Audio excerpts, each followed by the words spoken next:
बिस्मिल्लाहिर्रहमानिर्रहीम।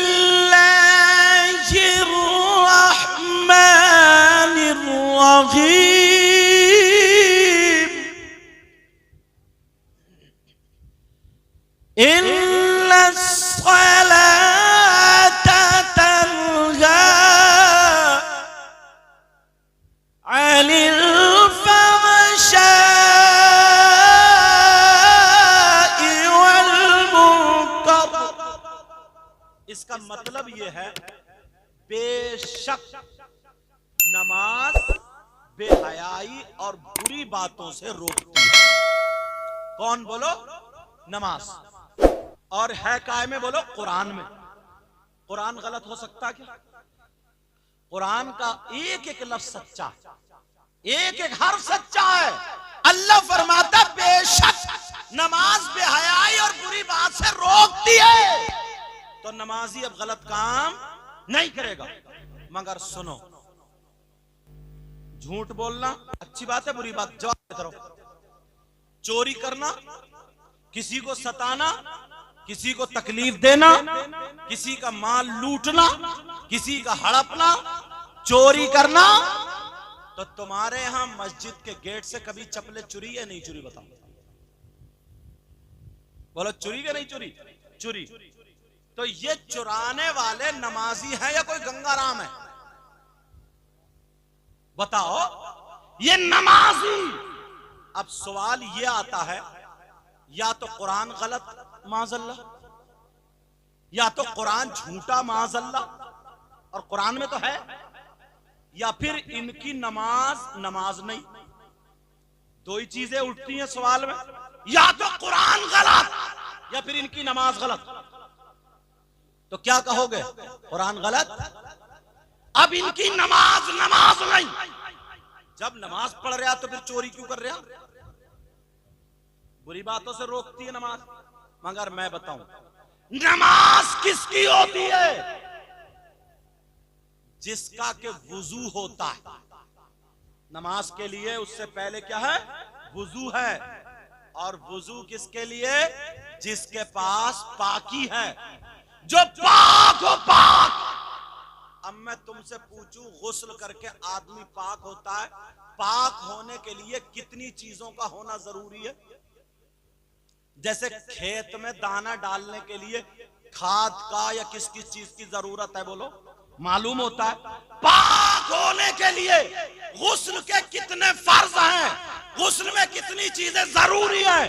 अगर ये चीजें अदा नहीं हुई तो तुम पाक नहीं होगे, तुम्हारा गुस्ल नहीं होगा, चाहे 50 बाल्टियों से नहा लियो। तुमने कभी पता लगाया? नहीं। मैं बताऊं, गुस्ल में 3 फर्ज हैं। कितने बोलो? 3 चीजें जरूरी।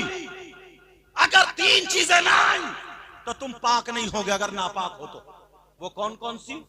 नंबर 1, पहले तो अगर कहीं गंदगी लग रही है ना, नजासत गिलाजत लग रही, उसको धो डालो। नंबर 1, कुल्ली करना गरारे के साथ, अगर रोजा ना हो तो। अगर कुल्ली नहीं करोगे और वैसे ही तुम डुबकी पे डुबकी मारो, आधा घंटा समंदर में पड़ा रहे, तब भी पाक नहीं होगा। साबुन से 10-10 शैम्पुओं से नहा ले, फुर फुर करता, फिर पाक नहीं होगा। जब तक कुल्ली मुंह भर के नहीं करोगे, कोई जगह खुशक ना रह जाए। नंबर 2, नाक में पानी चढ़ाना, ये नर्म हड्डी था। ये जो नाक में चूहे होते हैं, चूहे जानते हो ना, बाद आदमी की खाना खा रहे फिर भी कुरेदने की बड़ी गंदी आदत होती है। संभालो अपने आप को। अगर ये चूहा सूख के चिपट जाए तो इतना कर्रा हो जाता है, पानी अंदर जाने नहीं देता। बोलो है कि नहीं ऐसा? अगर चूहा लगा है, नाक में पानी डाला है, तो चूहा साफ करना पड़ेगा, तब तुम्हारा गुस्ल होगा। 2 चीजें। और तीसरी, सर से लेके पांव तक पूरे जिस्म पे कम से कम पानी के 3 कतरे बह जाएं। समझ में आ गई बात? मगर नहाने का क्या अंदाज है? वाह, कितनी शर्म हया गैरत, सारी चीजें खत्म कर दी है तुमने। आंगन में नल खड़ा है, पहनेगा इतनी चौड़ी चड्डी और बाप जवान कटरा झुटरा, नल पे चड्डी पहन के, अम्मा शैम्पू लाइए, शैम्पू, शर्म नहीं आ रही है। भाभी घर में है, बहन घर में है, माँ घर में है, सारे लोग घर में, तू नेकर चड्डी पहन के आ रहा, क्या तेरा क्या छुप रहा बताइए। और भीगा हुआ कपड़ा जब चड्डी भीग जा तो और टाइट हो जा। यार ये बातें कम से कम किताबों में नहीं, शर्म की तो कुछ तो लिहाज होना चाहिए। इंसानियत से तो आदमी समझ ही सकता है। कितने लड़के हैं चड्डी पे बैठा, उस पे ईंट पे या वो बैठने वाली पटली पे चड्डी पहने हुए नंगोड़ा कहीं का, और लगाया शैम्पू, रगड़ रहा, फुर फुर कर रगड़ रहा। मर्द को ना घुटने से लेकर के नाफ तक छुपाना फर्ज है, फर्ज। कभी सोचा तुमने ये? कितने लड़के चड्डी पहन के नहा रहे, घर में माँ है, बहन है, भतीजी हैं, भांजी हैं, मोहल्ले की कोई औरत आ गई वो भी है। यार कुछ तो शर्म हया गैरत होनी चाहिए। ये कौन संभल सकता है? आज के बाद कोई चड्डी पहन के नेकर पहन के नहाएगा? बोलो।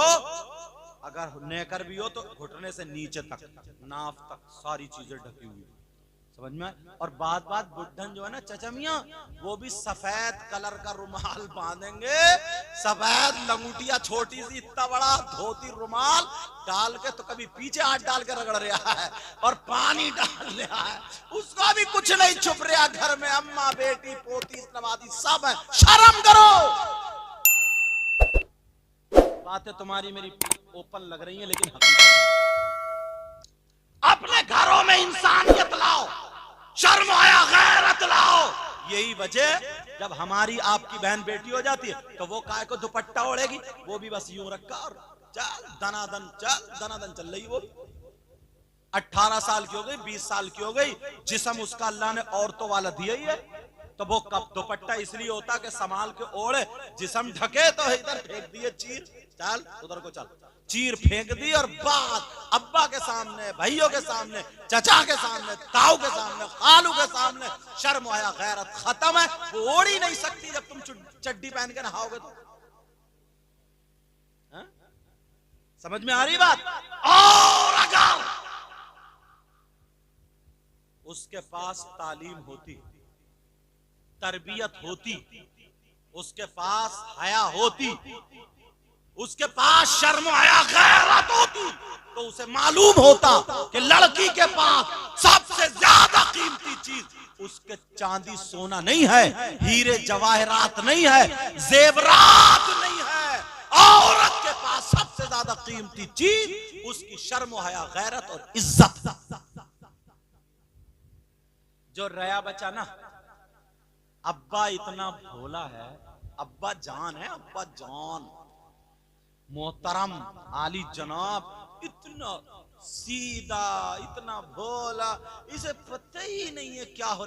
वैसे बहुत बड़ा नंबरी है, वैसे तो किसी के पेड़ काट ले रात को, अगोला ना छोड़े, मेंढे काट ले, जिसके लिए दिए ही नहीं। सीधा कहां है वो बताऊं? जवान बेटी और इतना बड़ा मोबाइल दे दिया, ले बेटी ले। इस अब्बा से पूछो, ट्रक चल रहे हैं, बसें चल रही हैं, हवाई जहाज चल रहे हैं, फैक्ट्री चल रही है, कौन सा कारखाना बेटी का चल रहा है जो मोबाइल दे दिया तुमने? आजकल लड़के ना जो शॉर्ट क्लिप बना बना के जो फेंक रहे हैं मोबाइलों पे, जो डाल रहे हैं, जो लड़के, ये तो फिर भी दीन की बातें डाल रहे हैं, समझे, ये तो फिर भी दीन की बातें फैला रहे हैं, समझे। मैं भी इसको भी जवाब नहीं दे रहा हूं, मैं कहीं सोच लो कि जवाब का मामला, लेकिन जो बात है वो बता, फिर भी दीन की बातें ये डाल रहे हैं, गलत बातें नहीं डाल रहे हैं। समझ में आ रही? आज जो इतनी चीजें हैं, ये जिन लोगों को पता नहीं था, जो लोग जलसा नहीं करा सकते, यही लाइव चला रहे ना ये, तो कितने लोग तकरीरें सुन रहे हैं, इंतजार में रहते हैं कि फला साहब की तकरीर कहाँ लाइव चल रही, हम सुनेंगे। परसों मेरी तकरीर हो रही थी असमोली को, तो ये पूछो मुझसे, कह रहे हैं हजरत मैं खुद बैठ के सुन रहा, समझ कितने लोग सुनते हैं, तो ये फायदा है नहीं। समझ में आ रही बात? लेकिन जो फायदा वो तो बताना पड़ेगा। तो बात ये चल रही, वो लड़के क्लिपें बना बना करके इतनी गंदी गंदी बातें, माँ बहन की गालियां, शर्मगाहों के नाम, एक लड़की एक लड़का ऐसे साथ में वीएप कर रहे हैं कि बस इतना गंदापन। और वो हमारी तुम्हारी बेटी है, ये अब्बा ने इंतजाम कर दिया, ले बेटी देखती रहिए, ले बेटी देख, दिल बहला दिल। अब्बा को इतना मारा जाएगा ना, इस अब्बा को कब्रिस्तान में धुएं उड़ा दिए जाएंगे। ऐसे हालात, बेटियों को जो आवारा बनाने वाली चीज है। तुम्हारी बेटी पे हमारी बेटी पे अगर मोबाइल नहीं होगा तो फोन आएगा कहीं से, और जब मोबाइल है तो कहीं ना कहीं तो फोन आएगा, फिर क्यों रो रहे हो? और अम्मा जान, आए हाय हाय, अम्मा तो खत्म है। वो तो जीने के आड़ में आधा घंटा लड़की बात इठला के, कभी कुर्ता इधर को फेंक रही है, कभी इधर को फेंक रही है, खूब इठला करके बातें कर रही है आधा घंटा। इस अम्मा को पता नहीं चला ये पागल है क्या कि मेरी बेटी आधा घंटा किससे बात कर रही है, कौन है इसका ऐसा, कौन रिश्तेदार? अम्मा पागल थोड़ी है क्या, जीने पे पड़ी है, समझे? इतनी संभाल के अपना दुपट्टा नहीं रख रही जितने संभाल के वो मोबाइल रख के फिर रही है। अम्मा पागल है क्या? अम्मा को पता नहीं है? सब कुछ पता है साहब, मगर माँ बाप सुनो, नबी फरमाते हैं अगर जिसकी बेटियां आवारा घूम रही हो, जिसकी बेटियां बेपर्दा घूम रही हो, जिसकी बेटियां गैर लड़कों से बातें कर रही हो, जिसकी बेटियां फैशनीले कपड़े पहन करके दीन इस्लाम को दाग कर रही हो, वो माँ बाप राजी हो तो वो माँ बाप दयूस है। अब वो माँ बाप जन्नत में नहीं जा सकता। जिसे नबी मना कर दे, कोई पीर ले जाएगा, कोई मौलाना ले जाएगा, कोई मुफ्ती ले जाएगा? जिसे नबी मना कर दे किसी का बाप नहीं ले जा सकता। नबी फरमाते सलासा ला यदखुलून अल जन्ना अला कुल वालिदैन व दयूस व रजुलतुन निसा। नबी फरमाते वो माँ बाप जन्नत में जा ही नहीं सकता, नहीं जा सकता। जन्नत से रुकावट कर दी है तुमने। कितने लड़कियां हजरत, अब तो हालत ये हो, आप तो देख ही रहे हो, आप भी जानते हो कितनी मुस्लिम लड़कियां ऐसी हैं जिन्होंने अपना धर्म बदल लिया, धर्म परिवर्तन, गैर मुस्लिम लड़कों से टच हो गई हैं। और कितनी गैर मुस्लिम लड़कियां ऐसी हैं जो मुस्लिम लड़कों से टच हो गई। क्यों? उनके जहन में बिठाया जा रहा, मोबाइलों में बताया जा रहा कि अरे इस्लाम में रहेगी तो तुझे पर्दा करना पड़ेगा, इस्लाम में रहेगी तो तुझे रोटी बनानी पड़ेगी, इस्लाम में रहेगी तो इतने बच्चे होंगे, इस्लाम में रहेगी, समझे, शौहर की खिदमत करनी पड़ेगी। शौहर का कहना तेरी जिंदगी झंडे बेकार हो गई, कुछ निकलो, बाहर निकलो, कुछ करो, खाली फ्रेंडशिप कर लो, फ्रेंडशिप कर लो और बाकी अपनी जिंदगी जियो। उसके जहन में आ गई किसी गैर मुस्लिम लड़के से फ्रेंडशिप चल रही है और वो अपनी जिंदगी जी रही है, डूब के नहीं मरेगा। इसको फ्रेंडशिप का होगा, इसको शैतानियत बोला जाए। तुम बाप हो, बाप, तुम्हारी जिम्मेदारी है तुम्हारी। कुरान ने पहले ही कह दिया ए ईमान वालों, तुमसे कहा ए ईमान वालों, अपने आप को और अपने घर वालों को जहन्नम की आग से बचाओ। किससे बचाओ बोलो? जहन्नम की आग से बचाओ। क्या ये काम तुम सब नहीं कर सकते?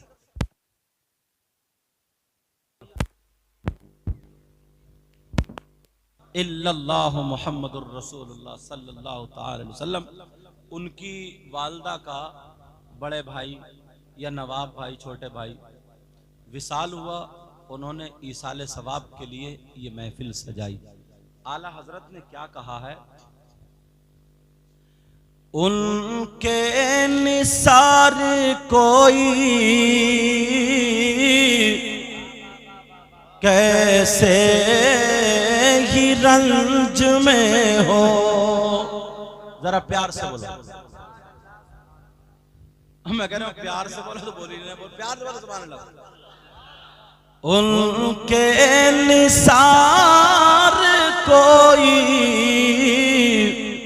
कैसे ही रंज में हो, उनके निसार कोई कैसे ही रंज में हो, और जब याद आ गए हैं सब गम भुला दिए हैं। जब याद आ गए हैं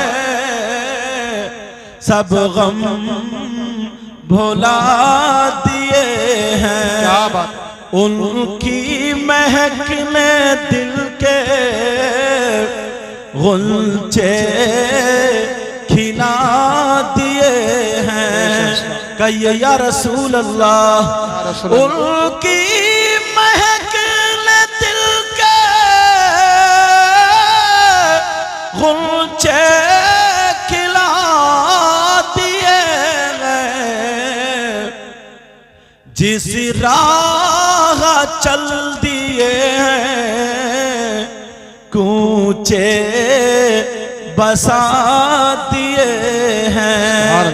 ये मेरे नबी का पसीना था कि जिस राह निकल जाते थे नबी के पसीने की खुशबू उन गलियों में फैल और बस जाती थी। अल्लाह अल्लाह जरा सुनो, जब पसीने की बात आ गई है तो सुनो। एक सहाबी रसूल है, अल्लाह अल्लाह, उनकी 2 बीबियां हैं। एक बीबी नहीं है बल्कि 2 बीबियां हैं और उनकी बीबी दोनों बड़ी खुशबू लगाती थी, इसलिए उनके शौहर के जिस्म से खुशबू आया करती थी। दोनों बीबियां अच्छी अच्छी खुशबू लगा करके शौहर के पास जब भी जाती थी तो इनकी खुशबू हेज रह जाती थी, शौहर की खुशबू ऊपर आती थी। दोनों चक्कर में रहती थी हमारे शौहर कौन सी खुशबू लगा रहे हैं, लेकिन तलाशती थी वो खुशबू नहीं मिलती थी। इसी चक्कर में कुछ दिन गुजर गए। कुछ दिनों के बाद एक दिन उनके शौहर कहने लगे, ऐ मेरी दोनों बीबियों, मैं आज तुमसे राजी हूँ, मांगो क्या मांगती हो, आज मुझसे ले लो क्या चाहती हो।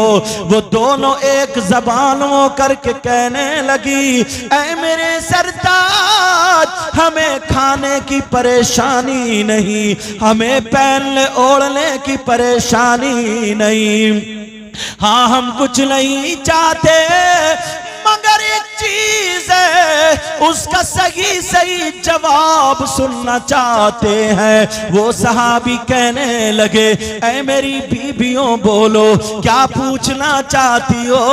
अल्लाह अल्लाह कहने लगी, ऐ मेरे सरताज ये बताओ तुम जो खुशबू लगाते हो कहाँ से खरीदते हो, कहाँ से लाते हो, जरा बताओ खुशबू कहाँ से लाते हो। वो मुस्कुरा करके कहने लगे, ऐ मेरी बीबियों, जब से मेरी शादी हुई है उस दिल से लेकर के आज तक अभी तक मैंने खुशबू लगाई नहीं है। अल्लाह अल्लाह, दोनों बीबियां कहने लगी, ऐ मेरे सरताज, हम तो इतनी खुशबू लगाते हैं मगर फिर भी आपकी खुशबू के सामने हमारी खुशबू हेज रह जाती है, जरूर लगाते होंगे, बता दीजिए। मुस्कुरा के कहने लगे, ओ मेरी बीबियों बैठो, मैं तुम्हें अपना माजरा बताऊं।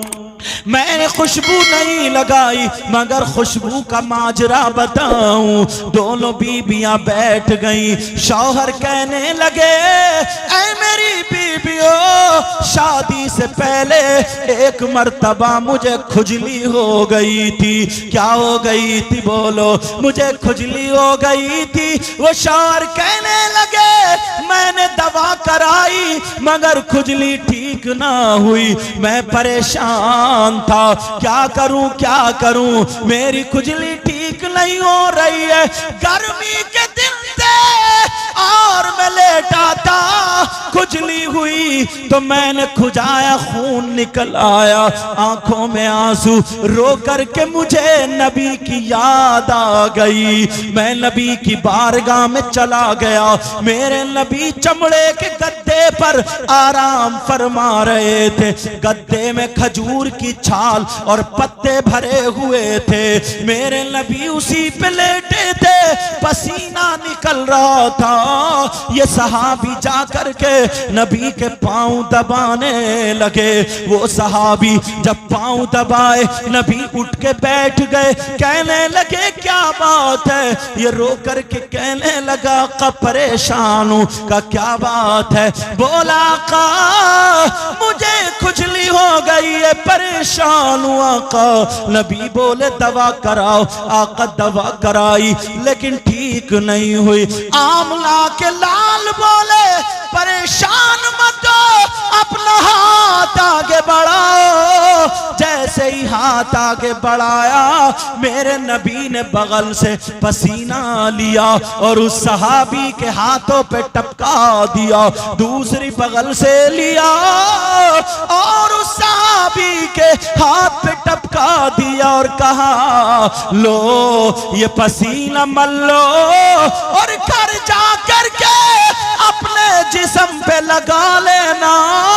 वो सहाबी अल्लाह की कसम खा के बोले, ओ मेरी दोनों बीबियों, मैंने उस दिन पसीना लगाया तो मेरी खुजली तो उसी दिन खत्म हो गई, मगर खुशबू आज तक नहीं गई। सुभान अल्लाह। नारे तकबीर, नारे रिसालत, मसलके आला हजरत ख्वाजा का हिंदुस्तान, हजरत अल्लामा सैयद मगर एक आले रसूल बोले। कौन आले रसूल? जो कछौचा शरीफ के जिनका नाम सैयद मुजफ्फर मियां, वो क्या बोले? मुझको अंबर को भी मिलती है जहां से खुशबू। जरा प्यार से बोलो, पीछे वाले बोलो। मुझको अंबर को भी मिलती है जहां से खुशबू। मुझको अंबर को भी मिलती है जहां से खुशबू।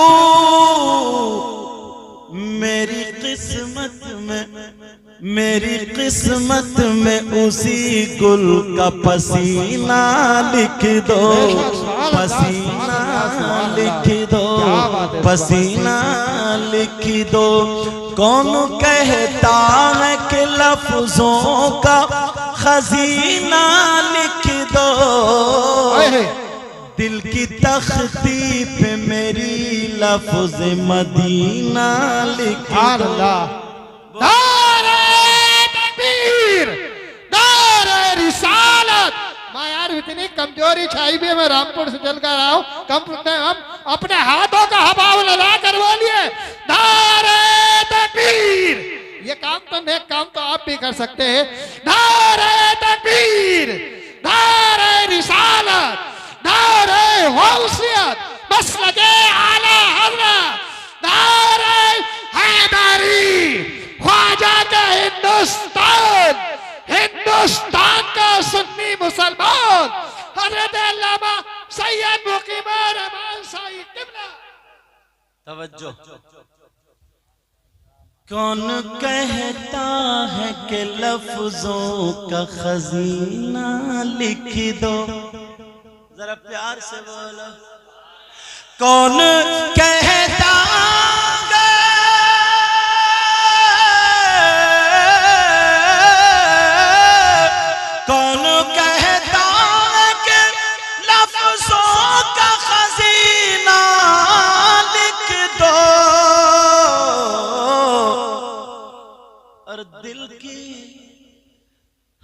दिल की तख्ती पे मेरी लफ्ज मदीना लिख दो, मदीना लिख। एक बहुत प्यारा शेर पढ़ रहा हूँ, इजाजत है ना आप लोग पढ़ने की? मौत आ जाए अगर गुंबद खजरा के करीब, मौत आ जाए अगर गुंबद खजरा के करीब, ऐसे मरने को भी तारीख में जीना लिख दो, हाँ जीना लिख दो। जिसकी तहरीर से तौहीद रिसालती होवे, ऐसे गद्दारी को लफ्जों में कमीना लिख दो, हाँ कमीना लिख दो। दिल की तख्ती पे मेरी लफ्ज मदीना लिख दो, मदीना लिख दो। अल्लाह फरमाता कुल्लु मन अलैहा फान वयबका वजहु रब्बिका ज़ुल जलाली वल इकराम। हर चीज को फना होना, हर चीज को खत्म होना, हर शय फानी है। कुल्लु मन अलैहा फान वयबका वजहु रब्बिका ज़ुल जलाली वल इकराम।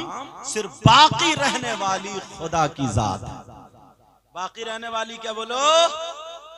तो आज के बाद अपना दिल अच्छा करोगे, अपनी जबान अच्छी करोगे, अपनी नीयतें अच्छी करोगे, अपने अंदर इंसानियत लाओ। क्या लाओ बोलो? इंसानियत लाओ। मैं दिल से दुआएं करता हूँ मौला ताला अपने हबीब के सदक़े में मरहूमा हज्जन फरजाना बेगम बी को ऐ अल्लाह तू उनकी मग़फ़िरत फरमा दे, उनकी कब्र को बुक़्क़े नूर फरमा दे, उनकी कब्र पर रहमत की बारिशें फरमा दे। मौला इस पूरी बस्ती पर तू अपना करम फरमा, रहम फरमा, फजल फरमा। मुसलमानों के घरों में बरकतें और खुशहालियाँ अता फरमा। मेरे साथ में सब लोग पढ़िए अस्तग़फ़िरुल्लाह रब्बी मिन कुल्ली ज़ंबिन व अतूबु इलैह। कलमा शरीफ पढ़ें ला इलाहा इल्लल्लाहु मुहम्मदुर रसूलुल्लाह।